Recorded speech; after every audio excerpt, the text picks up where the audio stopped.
Well, Bruce, good to have you with us. It's a pleasure to be back. You are a classic value investor, but as you've pointed out in the past, no one says they're a non-value investor. And just like everyone says they're disciplined until the market changes, everyone says, well, at heart, I'm a value investor. What's your definition of a true value investor? I think there are really two elements, or maybe three, to be honest, that distinguish a true value investor. The first is where you look for opportunities.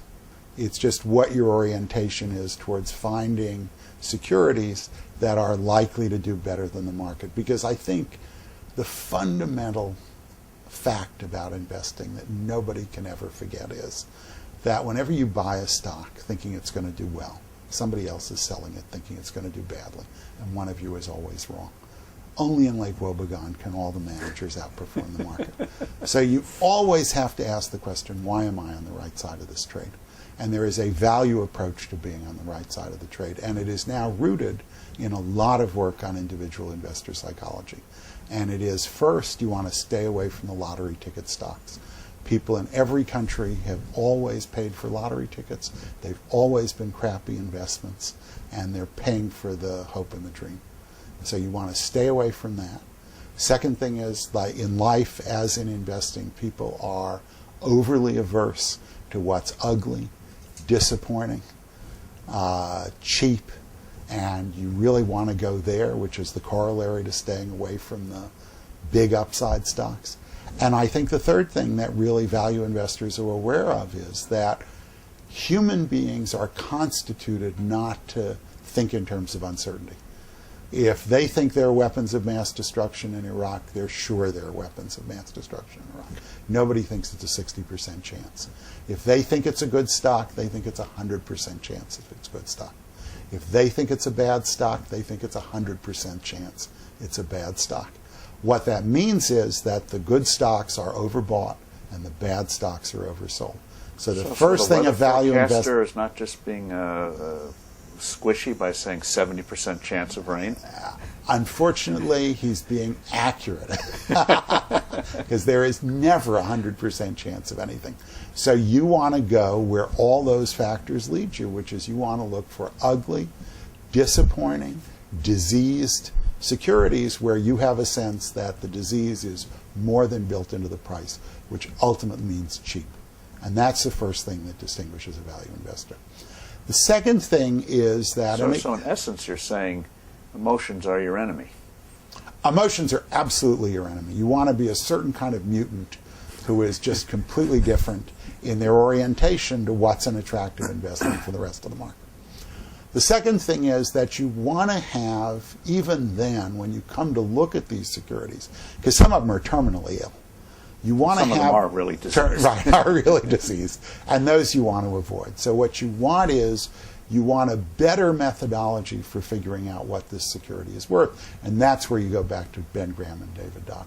So all the MBAs who are taught to do discounted cash flows, or what is a shorthand for that, ratio, or multiple valuations, have been taught what may be a proper thing in theory, but is for three basic reasons a terrible way to value securities in practice. And the first and most fundamental is that when you do a discounted cash flow, you take weighted averages of near-term cash flows, which are projections, which are very good information, and distant cash flow projections, which is very bad information, and you add it together. And when you add bad information to good information, you wind up with bad information. Secondly, they ignore balance sheets. It's all projected earnings and multiples of earnings. And balance sheets are the most reliable, solid information you have about a company. And the third thing is that if you look at the assumptions that go into a discounted cash flow model, they are profit margins, growth rates far out into the future, costs of capital. Nobody knows what those are for a company like Ford. But there are things you do know about Ford. Is this company going to be economically viable? Probably not. Is this company going to have... Ford? No, nobody is ever going to short something that's as highly leveraged as Ford and still keep their shirt, because all it takes is a little bit of optimism and you're going to get killed. But it's a typical stock that's in the much too tough to call column. Does Ford have any competitive advantage over the other big global car companies? And the answer is no. So you'd like a methodology that incorporates those kind of assumptions into your valuation. And that's what Graham and Dodd developed. Always start with the assets. Then look at the earnings power and see if it's protected by the assets. And only then, and this is what Buffett taught people to do, look to pay something for growth, because growth is only valuable if the investment in growth earns more than the cost of capital. And if it doesn't, growth can destroy value. Growth is not a valuable thing as a rule.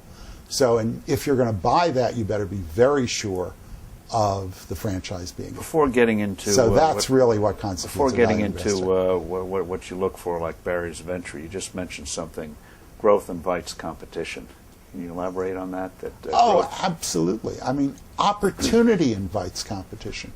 If you find something new or something old that is attractive, that earns huge returns on invested capital, everybody is going to see it. You can't hide things in a market economy.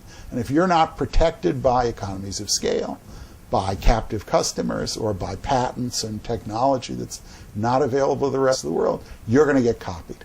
And that's especially true in rapidly growing markets with a lot of new consumers. Which, by the way, is an argument against antitrust, because if somebody has a monopoly that's not legally protected, people are going to kill you on it. I think that's absolutely right. Antitrust is completely, and has been for years, incoherent. That where you don't have a natural monopoly, competition will take care of it. Where you do have a natural monopoly, breaking those up and trying to regulate them is more trouble than it's worth. Now, you started to mention some of the things that truly constitute a company that won't be quickly done in by competition. Barriers to entry.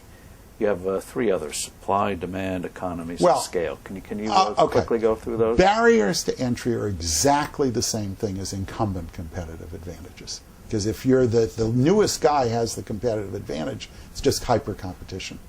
So it's got to be an incumbent competitive advantage. What can the incumbent do that entrants can't do? And the first thing is they can have access to demand that entrants can't replicate. And that's called customer captivity. They own their customers. For example? For example, your doctor. If you're satisfied with your doctor, you're not going to leave. If you're satisfied with your health insurance company, and most people are, they're very reluctant to change. It's a complicated process. There are big switching costs. Your IT systems. Your IT systems. Coca-Cola, you have a repeat taste. I mean, when you go to a Mexican restaurant, you may order Mexican beer, but you don't order Mexican Coke because you have a taste for uniformity, and that constitutes customer captivity. Second thing is you can have technology they can't replicate.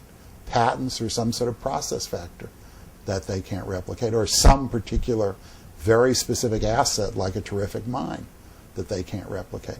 And the third thing, and in a way the most important thing, is you can have a scale of operation, usually locally, that they can't replicate. So when Walmart dominates a regional market, it builds an infrastructure. If somebody wants to compete with them in that regional market, they got to duplicate that infrastructure. To make it pay, they got to get a share comparable to Walmart's. And given habit formation and local shopping, that's going to be essentially impossible to do.